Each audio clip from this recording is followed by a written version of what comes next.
Welcome to the Explainer. So think about this. How does changing just a few simple words in a soccer rulebook transform a notoriously boring defensive grind into a massive, global, high-scoring phenomenon?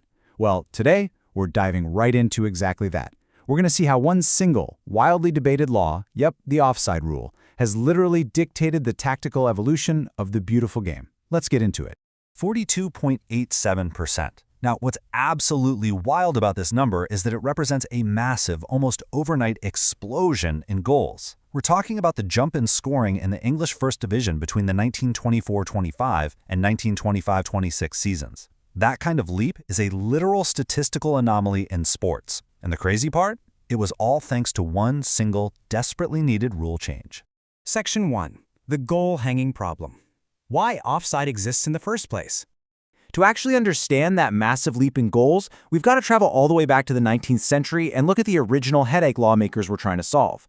You see, early soccer players quickly spotted a giant loophole in the sport. They realized they could just stand right next to the opponent's goalkeeper, chill out, wait for a long pass to get booted way up the field, and then easily tap it in. This was known as goal hanging. Lawmakers? Oh, they absolutely despised this. They found it super unsportsmanlike and felt it totally ruined the spectacle of the game.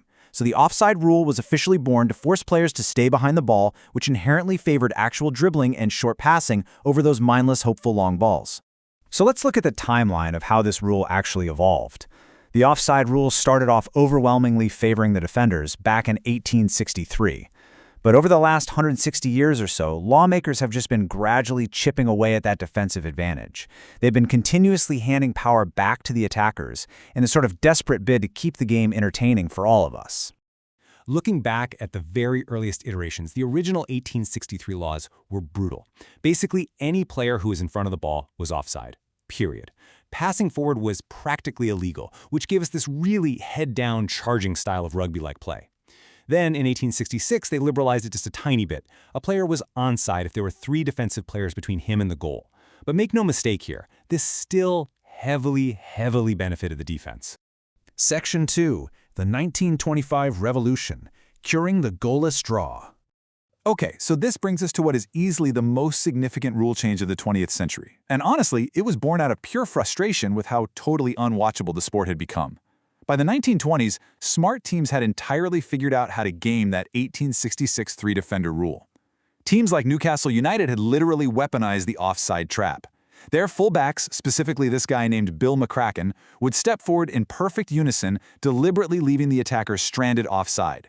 They essentially compressed the entire game into this tiny little sliver of the pitch, right around the halfway line. It was an incredibly effective tactic, but man, it was awful to watch. I mean, Newcastle had 6 0-0 draws in a single season that averaged only 2.58 goals a game overall.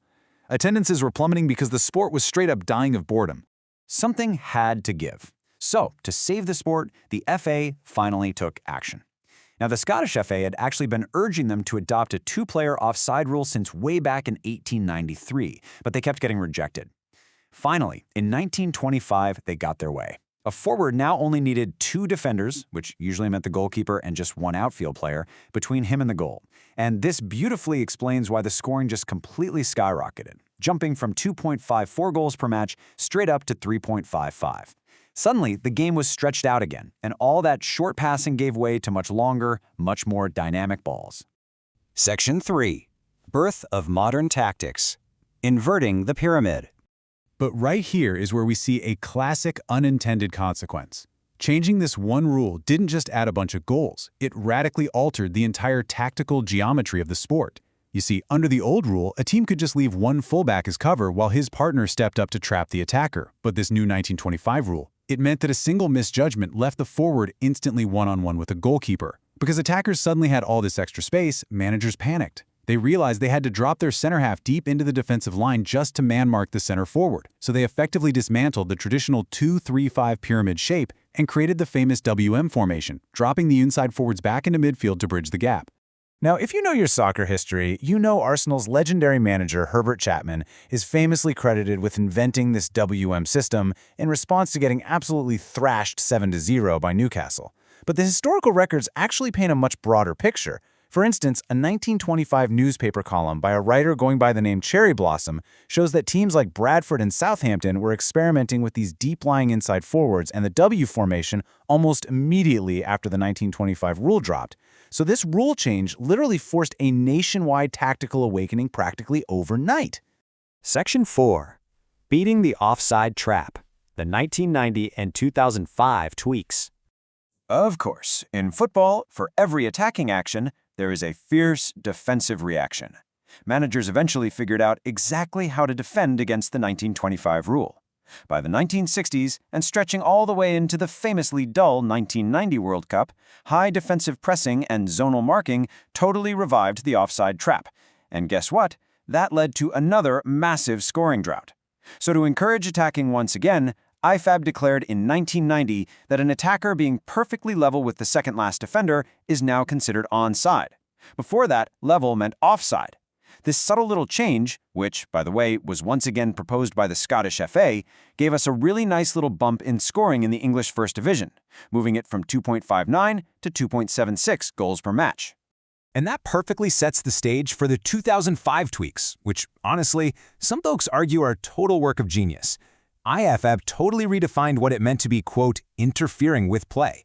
Suddenly, attackers couldn't be penalized just for standing around in an offside position if they didn't actually touch the ball or physically mess with a defender. This just entirely neutralized the offside trap.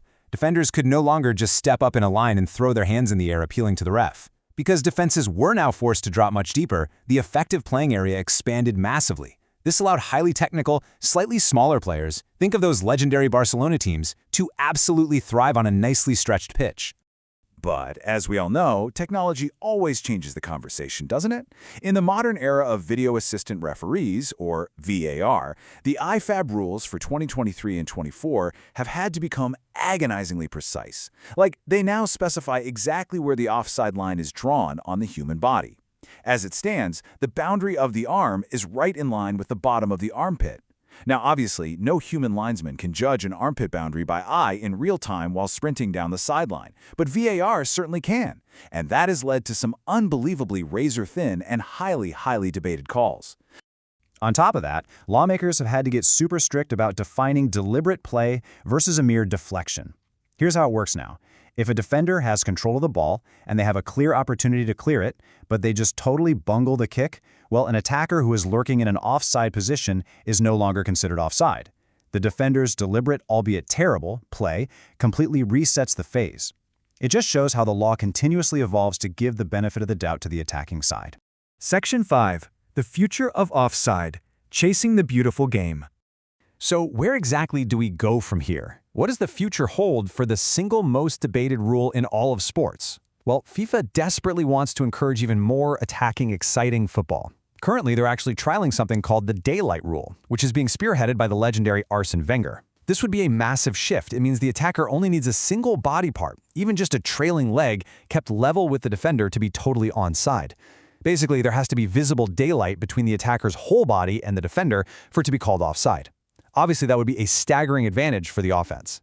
But hey, as we've already learned from the 1925 revolution, rule changes always have unintended tactical consequences. So I'll leave you with this question to ponder. If this new rule passes, will giving attackers such a massive advantage force a glorious return to the high-scoring, beautiful game era of the 1950s? Or will the butterfly effect kick in, causing modern, hyper-tactical defenses to simply park the bus, set up a low block, and retreat deeper than ever before, making the game totally boring all over again?